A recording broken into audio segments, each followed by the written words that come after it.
Here's something a bit different.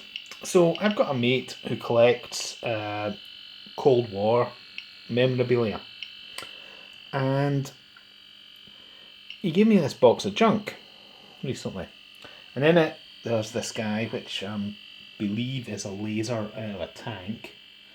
This thing, which is an old 50s, 60s Geiger counter.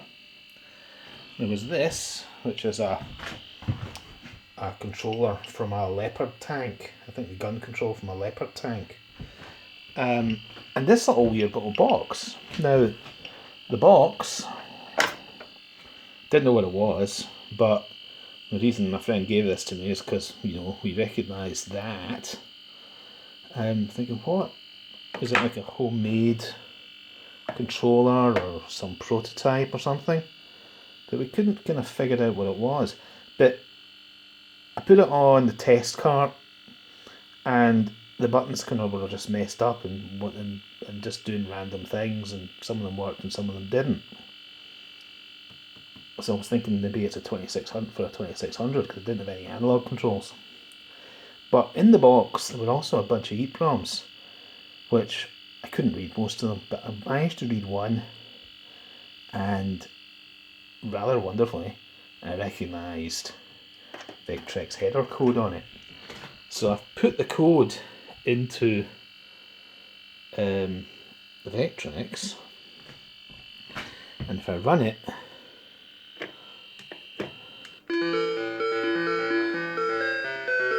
so if I plug this thing in, there we go. It appears to be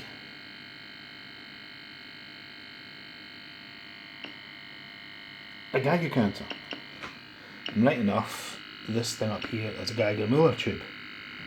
So, what the hell? It's an old video game controller with a Geiger counter built into it. And we've got counts per second, random number. Oh, of course, a random number. Yeah, because it's the only way. You can't generate random numbers on a computer. So, but with a radioactive source, you can. So we can generate random numbers. Oh, it's got some music on it. Yeah, that's quite cool.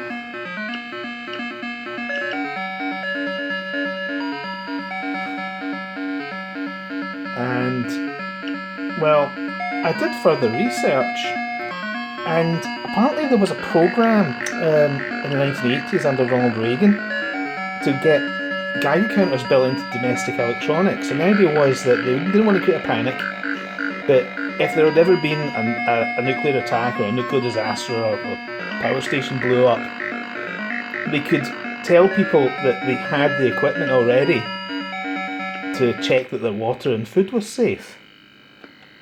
So they wanted to hide Geiger counters in video game controllers and domestic electronics and radios and TVs and things. And I believe this might actually be a prototype for such a thing. Now this is a part of an old lamp which is radioactive.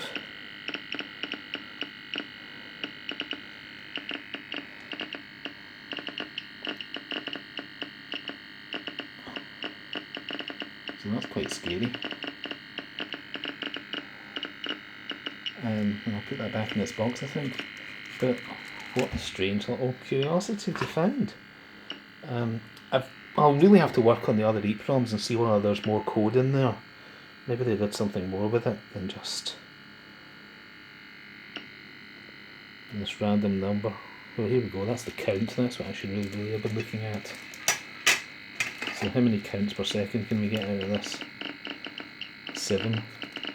Oh, and it starts flashing a warning if it's too high as well. Ooh, that's a bit scary.